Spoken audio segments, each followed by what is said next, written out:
Inna Liverpool, me see the good and the bad, the happy and the sad, the history you've had. Inna Liverpool, me see the rich and the poor, most people need more, the future's unsure.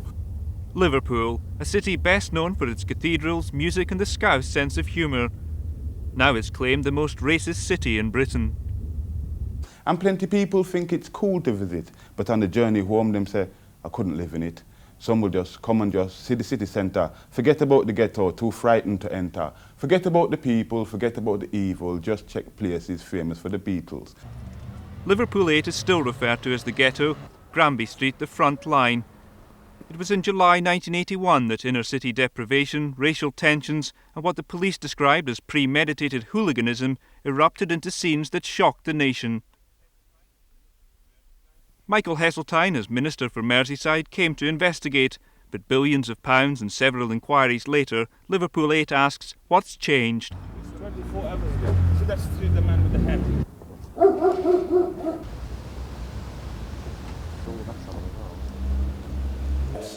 It's against this background that Lord Gifford's team has been gathering evidence from witnesses for the inquiry into life in Liverpool 8. But there's scepticism as to what another inquiry will achieve. As you see today, as you look in this room, by rights, most of our young people should be sat here. The reason they're not sat here is, and I don't mean it disrespectful to you, they've seen this all before. They've seen it with Scarman, they've seen it with Michael Foot, we've seen it with Neil Kinnock. Lord Gifford examines an exhibit, claimed to be a spent CS gas cartridge, allegedly fired at the witness's friend during the riots. It's to prevent any repeat of such disturbances that Liverpool Council has commissioned the inquiry at a cost of £64,000. There's obviously things wrong there. The council itself has obviously failed to do everything it should have done in the past.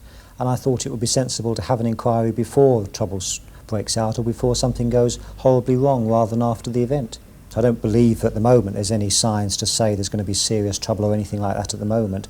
But there is discontent there. The council's policies are not working in that or any other area of the city as well as they should.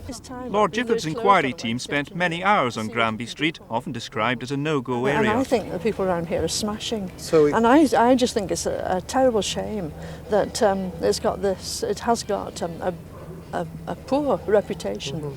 And I can't understand why. During the past 2 weeks, evidence has been taken from local people and organisations. The inquiry team, though, is alarmed by its initial findings. A common experience and awareness of a deep racism which they find outside the immediate surroundings of this area.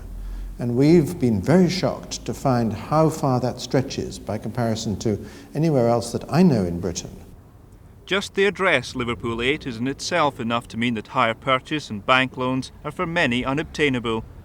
Many shops in the area have closed down, others simply can't get insurance, or when they do, it's at prohibitive cost.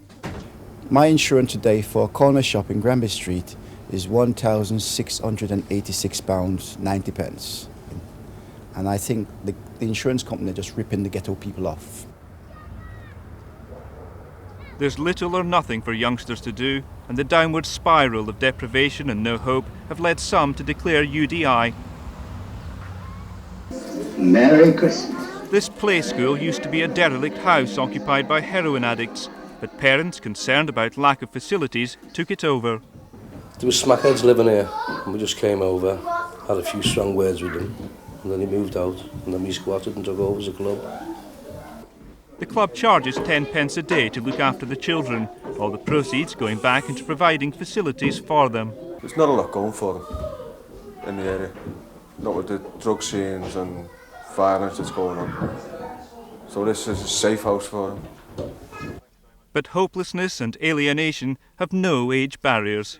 You know, we're condemned, the Liverpool 8 area is condemned. You go for a job or you want to get an exchange as soon as you live in Liverpool 8, that's it.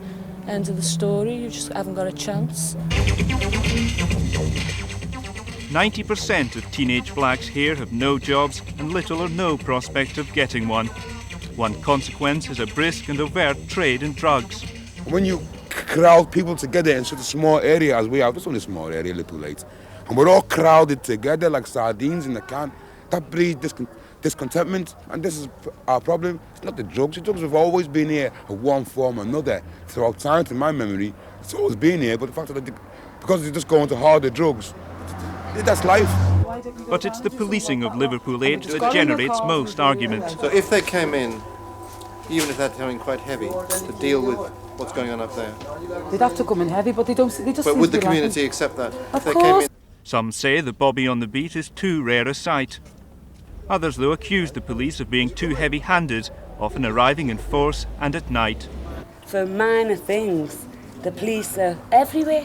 For really minor things, and the things that count, not around. Because there is harassment, you walk past them and they shout, knowing that you can't do nothing, just to get you egged up and things like that. But they just piss you off. That's the reason he's hiding his face, because the police knows him after this.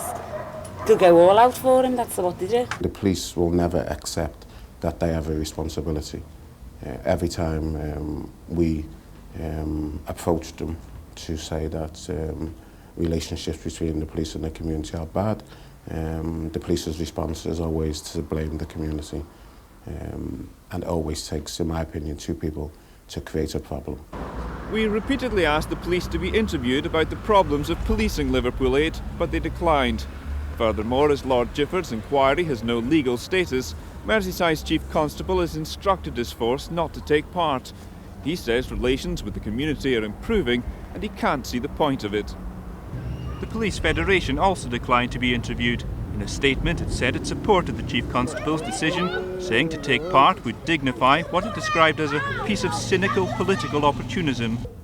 But policing in Liverpool 8, community or otherwise, is only part of people's dissatisfaction. This house is the only meeting place for the 2,000-strong Somali community. Only one of them has a job. The militants, the last city council, they put it to this stage, but even prior to that, they don't seem to care about the ethnic minorities or the black people in this area at all. Nobody cares. In fact, the more unemployed you are, the merrier. It would be easy and fatuous, in fact, just to criticise any institution, the police or the city council, because of individual failures or because they haven't got everything right. I hope positive things will come out of it. I know that there's been racism in Liverpool City Council over the years. We're trying to eradicate it. Inna Liverpool, we see a colourful people. Forget about the Beatles, treat everyone as equal, because I was observing a people who can win. They're made of blood and bones and skin and London. Are you listening?